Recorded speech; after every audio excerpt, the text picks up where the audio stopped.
Bonjour tout le monde, comment ça va aujourd'hui? Moi ça va très bien. Je suis au soleil, au bord de l'eau, la plage elle est juste derrière. Et Foxy est réparé, donc tout va bien dans le meilleur du monde.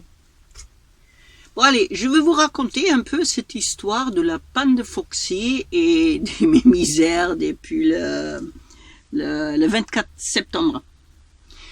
Allez, donc avant j'étais voir des potes sur un camping qui vit aussi dans un camping-car immense, vous savez le truc de 150 mètres de long, le truc américain, voilà, super génial.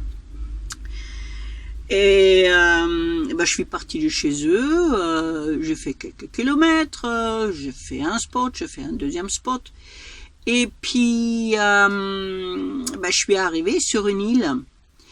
Et très jolie, aire de camping-car. Enfin, c'était pas un aire de camping-car, c'est comme souvent en Espagne, sur des parkings publics, parking voitures, gratuits.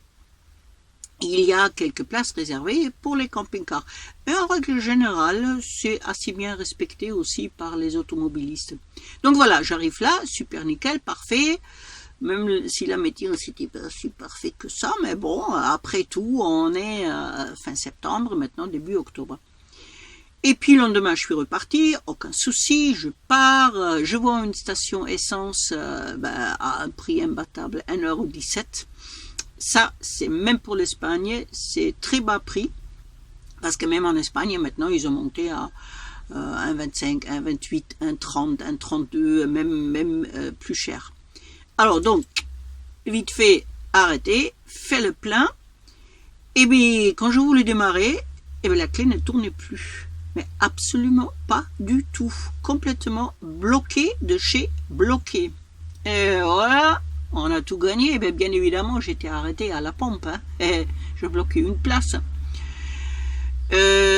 Donc j'ai essayé, j'ai tapoté, j'ai sorti la clé, j'ai bloqué le volant, j'ai débloqué, j'ai redémarré, j'ai recommencé. Et puis, rien à faire. Bon, finalement, au bout de 10-15 minutes, la clé a tourné et j'ai pu démarrer. Je ne sais pas pourquoi, comment, à un moment donné, c'est bon, ça s'est débloqué et je suis parti. Donc, je continue mon chemin. Je suis allé voir j'avais besoin d'eau, de vidanger et prendre de l'eau propre. Et je suis allé à une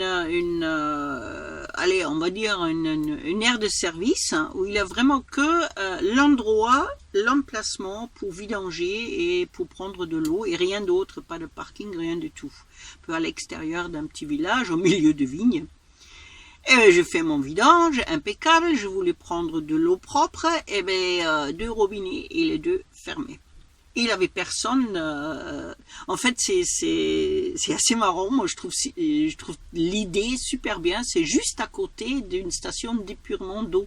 Donc c'est nickel, c'est super bien placé, mais il n'y avait personne. Comme maintenant vous savez bien c'est tout automatisé, donc il n'y avait pas un chat, il n'y avait personne.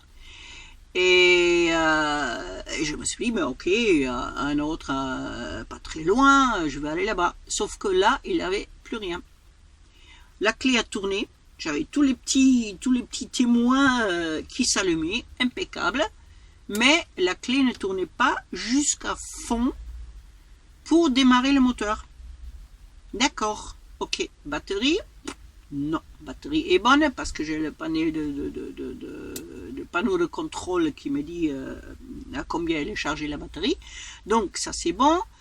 Le démarreur, j'y crois pas trop parce que si c'est le démarreur, quand c'est le démarreur, quand vous tournez la clé, vous avez au moins un petit clic. Et là, il avait même pas le petit clic, il avait strictement absolument rien. Mis à part de tous les feux qui brillaient, qui s'allumaient sans problème. Bon, alors là, on n'est pas sorti de l'auberge. On fait comment? C'était vendredi après-midi en plus.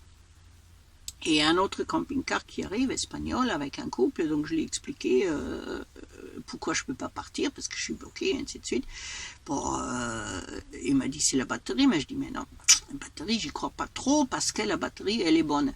Alors, il est arrivé avec son camping-car, il s'est mis à nez, il a essayé avec les câbles de démarrer comme ça. Rien à faire, il a débranché la batterie, il attendait quelques minutes, il a rebranché la batterie. Rien du tout. Ensuite, il a tapoté un peu sur le démarreur, c'est ce que j'avais déjà fait moi aussi. Rien, absolument, strictement rien à faire. La seule chose qu'on entendait, c'était le ventilateur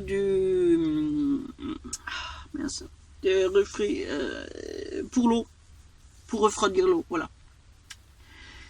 Je trouve plus le mot là, peu importe, vous savez ce que je veux dire. Ça tournait en permanence. Et c'était quand même assez étonnant parce que normalement, dès qu'on coupe le moteur, il ne tourne plus.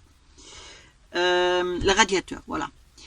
Et donc il est reparti, tout désolé, il est reparti. Et puis moi je finis par appeler mon assistance assurance. Il m'a dit, mais écoutez, il n'y a pas de souci, on va vous envoyer quelqu'un. Mais attention, votre assistance ne couvre que les frais de remorquage jusqu'à hauteur de 300 €. Je dis, écoutez, oui, mais non, mais de toute façon, il n'y a plus de garantie, et les réparations et tout ça, je dois le payer moi-même. De toute façon, ça c'est clair. Ok, on va faire comme ça. Il y a quelqu'un qui est venu. Un gars hyper sympa, mais la dépanneuse, c'était une dépanneuse minuscule. Et j'avais bien précisé, attention, c'est pas une voiture, c'est un camping-car à 3,5 tonnes. Avec un truc minuscule, vous savez, avec les cadres, un genre de pick-up, avec des cadres derrière où on met les roues de l'essieu et puis on lève et comme ça la voiture est derrière, un essieu sur le cadre, sur la petite dépanneuse et l'autre essieu derrière, ça traîne par terre. Bon, super sympa, sauf que le mec était vraiment sympa. Et il n'est pas mécano, il est vraiment que chauffeur de dépanneuse et ça, il le fait super bien, je peux vous le dire parce que je l'ai revu après. Donc lui, il a appelé des potes, dont un de chez Mercedes, un mécano de chez Mercedes, et il y en a un qui est venu relativement rapide, avec la valise, pour voir ce que c'est. Sauf que le problème, Foxy, il a 16 ans. Et à l'époque, les branchements, les prises, c'était pas les mêmes qu'aujourd'hui. Aujourd'hui, on a des prises rectangulaires, comme ça, et lui, Foxy, il a une prise ronde. Il existe des adaptateurs, mais lui, il n'avait pas, il n'était pas équipé, il n'était pas de chez Mercedes, il n'était pas équipé. Bon, ben, il est venu avec son testeur, il a tout testé, la batterie, aucun souci. Le démarreur, aucun souci. Tout le fusible, aucun problème, tous les fusibles sont bons.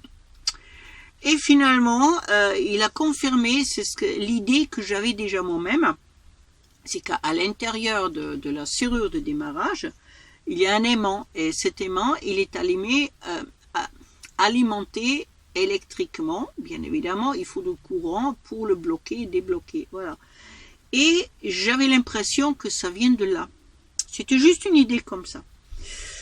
Et puis, moi je me suis dit, éventuellement, il faut changer la serrure complètement. Et il y a un autre mécano qui est venu, et finalement, beaucoup plus tard, entre-temps, il était, je sais pas, 19h ou quelque chose comme ça, vendredi soir. Et il a dit la même chose, pareil, il a testé partout, il a regardé, et puis il est arrivé à la même conclusion que moi. Donc ils m'ont sorti de l'emplacement pour vidanger, ils m'ont mis un peu plus loin sur un petit parking minuscule au bord de la route. Aucun souci pour la sécurité, c'était une toute petite route secondaire au plein milieu des vignes, à l'extérieur du village, à côté le terrain de boule, avec la verdure à côté, avec plein de chemins pour se balader avec les chiens. Vraiment, c'était super joli au bord de l'eau, magnifique, très très beau. Sauf que j'avais toujours pas d'eau. Et en plus, je suis tombé en panne avec le gaz. Ça, c'est moi tout craché. Aïe, aïe, aïe, aïe, aïe, aïe, aïe. Bon. Donc, j'avais plus de gaz. Alors, et puis le gars, le dépanneur, il m'a dit, mais écoutez, on va revenir demain à 10h, samedi, donc on va venir vous chercher, je vous amène chez Mercedes. Ok, pas de souci. Alors, donc je me lève le matin, parfait, bois mon café, et j'attends. À 11h, toujours personne. Je me suis dit, mais c'est quoi? Bon, ça se peut qu'il ait un accident quelque part ou quoi que ce soit d'autre, plus important, parce que moi, après tout, j'étais en sécurité, il n'y a aucun souci, hein. Et donc je rappelais mon assistance en France. Et ils m'ont dit, écoutez, il nous a contacté, il nous a dit qu'il vient vous chercher lundi matin, parce que de toute façon, samedi, dimanche, Mercedes, c'est fermé. Ah ben je dis, mais c'est bien sympa, mais j'ai deux problèmes. Premièrement, j'ai plus de gaz, et deuxièmement, j'ai plus d'eau. Bon, ok. Est-ce que vous avez un endroit où vous voulez aller? Ben, je me écoutez, j'ai repéré à Pontevedra, de toute façon, dans la même ville où il y a le garage Mercedes, une aire de camping-car gratuite où moi je peux aller voir de l'eau et je veux demander gentiment le dépanneur s'il pourrait passer par une station-service pour que je puisse remplir ma bouteille de GPL. Ok. Bon, effectivement, 1 heure plus tard, il est arrivé, nickel, sans problème, avec la belle dépanneuse. Et à deux, on l'a chargé, je l'ai aidé, parce que bon, voilà. Et quand je vous dis, il était super gentil. Moi, j'ai toujours la chance. Je le sais, j'ai toujours la chance. Et je suis super heureuse que j'ai toujours la chance. C'est exceptionnel. J'ai expliqué au gars que j'ai besoin du GPL. J'ai dit, mais j'ai repéré une station-service à tel endroit. Non, il m'a dit, on va pas aller là-bas. J'en connais une Repsol, ils ont aussi du GPL, et c'est juste au bord de l'autoroute, au bord de la route qu'on va prendre, il n'y a pas de souci. Ok, c'est vous le chef, on y va. Et puis donc, on est allé là-bas, effectivement, c'est une station-service juste à la sortie de l'autoroute, ou de la 4 voies, la route qu'on devrait prendre. Et Foxy, il était sur la dépanneuse, et je descends, j'ai pensé à prendre mes sous, mais j'ai oublié le masque. Bon, vous savez, en Espagne, là, c'est vraiment très, très, très cool. Donc, j'ai sorti la bouteille, le pompiste, il a fait le plein. Entre-temps, avec le gars, avec mon chauffeur, je suis allé boire un café à l'intérieur de la station. Donc, j'ai tout fait, hein. La bouteille, chargement, café, payé à la station et tout, sans masque, et personne n'a dit quoi que ce soit. Pour vous dire qu'en Espagne, c'est vraiment cool, quoi. Eh bien, on a continué la route, on est allé à l'aire de camping-car Pontevedra, et l'entrée, c'est extrêmement serré, c'est très, très, très serré, donc il a dû faire plusieurs manœuvres, je suis descendu pour le guider. Et il m'a laissé là, une place, il restait une place. Quand je vous dis j'ai la chance, il restait une place, et il m'a laissé là, et puis il est parti, ok, aucun souci, et puis on se reverra la semaine prochaine. Parfait, lundi pour vous amener chez Mercedes. Je dis mais attendez, venez pas directement, il faut d'abord que je contacte Mercedes. Bon, je passais le week-end, tranquille, j'avais de l'eau, j'avais du soleil pour mes panneaux solaires, là, à ce moment-là, il avait encore du soleil. Et lundi, je contactais Mercedes, j'ai appelé la hotline en France. Et sauf que c'est ce que je n'ai pas su, ça n'a rien à voir avec la panne, c'est un numéro à 0800. Et les numéros 0800 sont gratuits en France, mais pas à l'étranger. Alors finalement, parce que je les ai appelés 2 ou 3 fois, ça se cumulait. Et maintenant, je dois 120 € en plus à mon opérateur, uniquement pour les coups de fil passés chez la hotline en France. Quand j'ai vu ça, ça va attendre. Bon. Allez, donc, j'ai appelé la hotline. Ouais, on va ouvrir un dossier, on va s'occuper. Est-ce que vous avez un garage Mercedes? Je dis oui, il y a un garage Mercedes ici, dans la ville, il n'y a pas de souci. Ok, on va les contacter, on va s'en occuper. Ok, ça c'était lundi matin. Lundi rien, mardi rien. Ok, mercredi je reçois un coup de fil de Mercedes Espagne. Et elle m'a dit oui, ok, j'ai expliqué un peu le problème. Je dis ouais, on va vous envoyer quelqu'un. Je dis mais attendez, on va vous envoyer un dépanneur. Je dis non, premièrement, la dépanneuse, j'ai fait mon affaire, c'est moi qui va s'en occuper, mais je ne vais pas l'appeler si je ne peux pas savoir si chez Mercedes, ils vont me prendre le jour même et je puisse repartir le jour même, ou si je peux dormir chez eux sur le terrain, parce que moi, il faut que je dorme dans mon camping-car. J'ai 2 chiens, je ne peux pas aller à l'hôtel, parce que hôtel avec chien, ou c'est interdit, ou c'est excessivement cher. Voilà, ok, on va voir ça, on vous rappelle. Donc ça, c'était mercredi matin, mercredi rien, jeudi rien, vendredi rien, toujours rien, deuxième week-end. Et normalement, sur cette aire de camping-car, c'est autorisé maximal 72 heures, et ça faisait déjà une semaine que j'étais là. Par contre, ce week-end-là, j'avais une super occupation, c'était génial. Vous vous souvenez de Marie-Carmen de Totana et de son compagnon Ricardo. Et Ricardo, il fait du triathlon. C'est un sportif de très haut niveau, il fait du triathlon. Il fait aussi autre chose, mais là, ce week-end-là, il avait le championnat d'Espagne du triathlon et du paratriathlon. Donc lui, il fait du paratriathlon. Et j'ai envoyé un message, un WhatsApp vite fait à Marie-Carmen. J'ai dit, mais tu sais que le championnat d'Espagne triathlon, j'y suis juste à côté. Et c'est vrai, j'étais à 50 mètres, quoi, à 50 mètres du fleuve. Et elle m'a dit c'est super, Ricardo est en chemin, il va y arriver, il va venir, il va être content. Donc voilà, du coup, Ricardo est arrivé un peu plus tard, effectivement, avec leur camping-car qu'ils ont acheté il n'y a pas longtemps. Et donc, je suis pas du tout quelqu'un qui s'intéresse au sport, mais alors pas du tout. Loin de moi, le sport, ok, je regarde de loin et encore je regarde même pas. Voilà.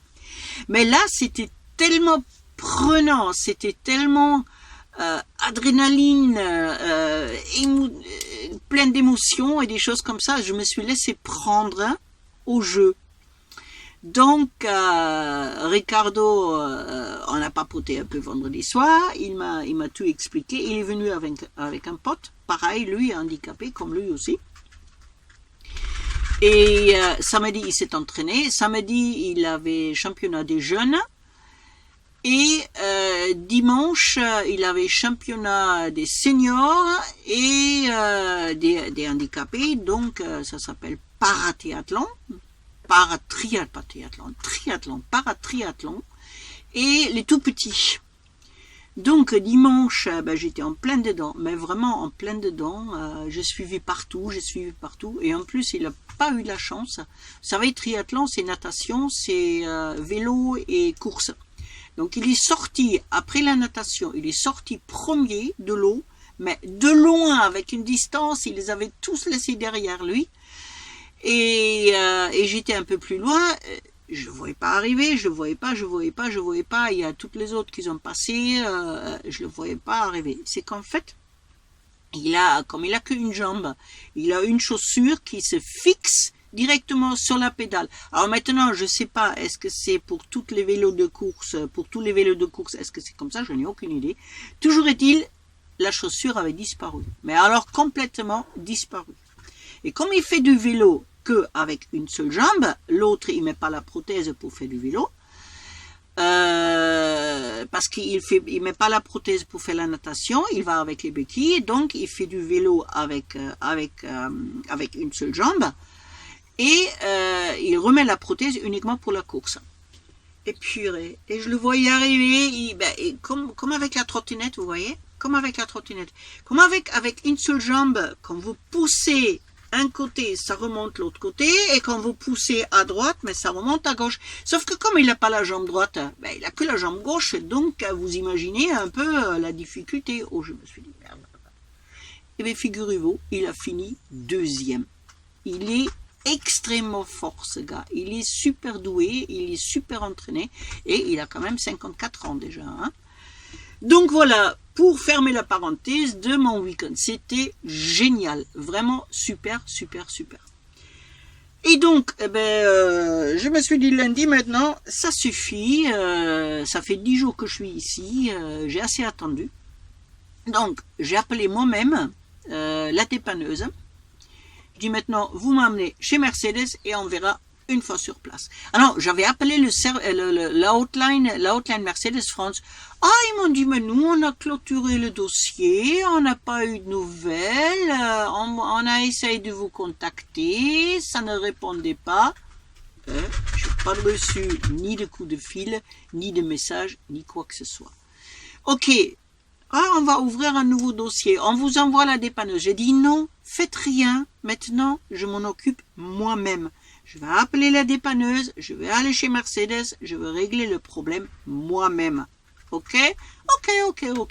Bon. Donc j'ai appelé la dépanneuse, il est venu, il était 5h l'après-midi, il n'était pas dispo avant, voilà quoi. Il est venu me chercher, il m'a amené chez Mercedes, je lui ai expliqué en chemin que j'ai pas de rendez-vous chez Mercedes, il faut aller voir sur place, et si je peux dormir à l'intérieur aussi, on trouve un autre endroit, il n'y a aucun souci, j'ai tout mon temps, super, voilà, on est allé. Il est rentré chez Mercedes. Bon, lui, il est avec une dépanneuse, donc il connaît tous les garages, toutes les garagistes tout autour, bien évidemment.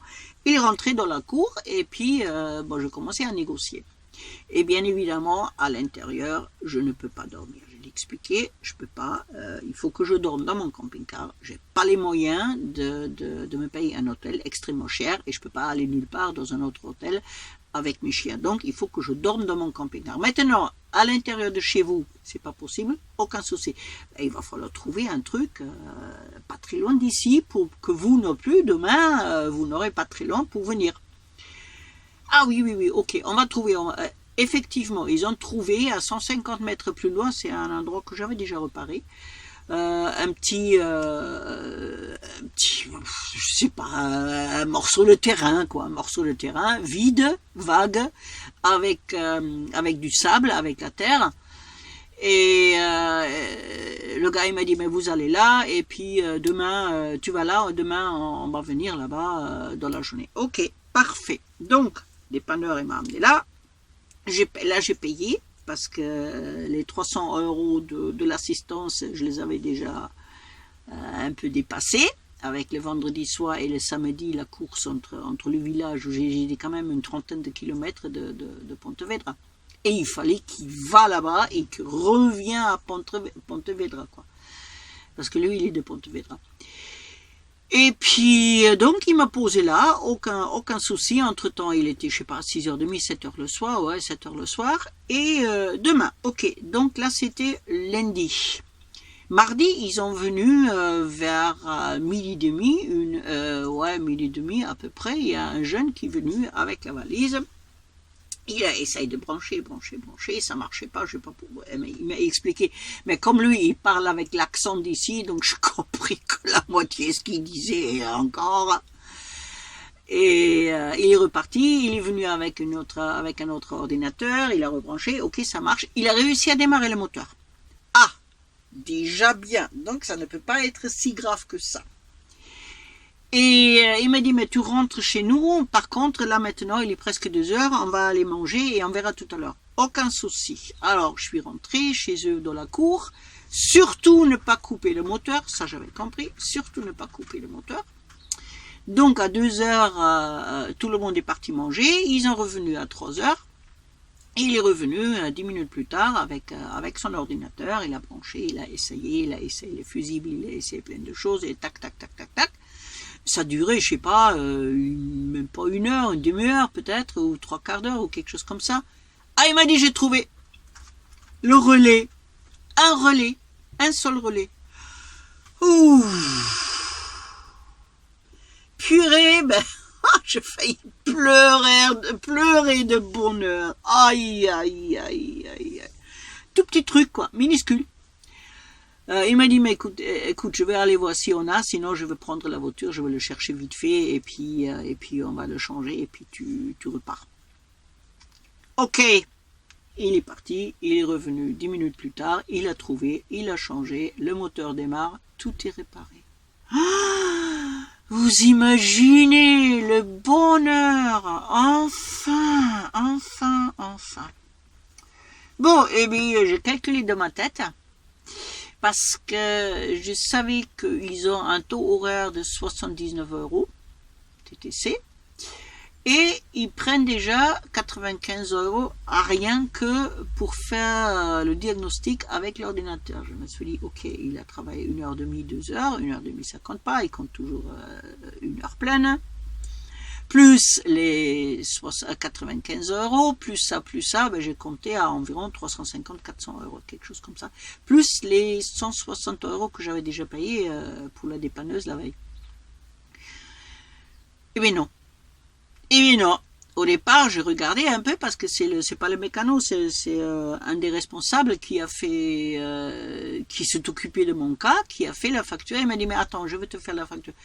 Bon, je me suis dit, il passe pas par la comptable, par la dame qui est à la caisse, qui fait normalement les factures. Ok, bah, moi, ça me va très bien, pourvu que c'est pas trop cher. Il revient au bout de 5 minutes avec un tout petit bout de papier, 184 €. Ah, la carte, tout de suite, avant qu'il change d'avis. Bon, alors voilà, j'ai payé, il est reparti, il a encaissé, il est reparti, il est revenu avec la facture. Merci beaucoup, tout va bien, super, j'espère ne plus avoir besoin de vous. Ben oui, moi qu'on les voit, mieux c'est. Et je suis partie. J'ai fait environ, même pas une demi-heure. Et je suis arrivé ici, donc mardi, aujourd'hui on est jeudi, je suis arrivé ici mardi. Je voulais passer qu'une nuit, mais bon, finalement c'est tellement beau ici, et j'avais vraiment besoin de me détendre. Donc je suis resté une nuit de plus, mais là on est jeudi, là je repars. Et en fait, j'avais regardé un peu la facture, comment il est arrivé à 184 € au lieu de, je sais pas, 300 €. C'est qu'en fait, il a calculé le relais c'est le moins cher, c'est 15 € quoi. Il a calculé que 2 heures de travail, il n'a pas calculé les 95 € pour le diagnostic avec la valise. Et ça, j'ai vu que quand je regardais la facture de plus près pour savoir comment il est arrivé à ce montant-là.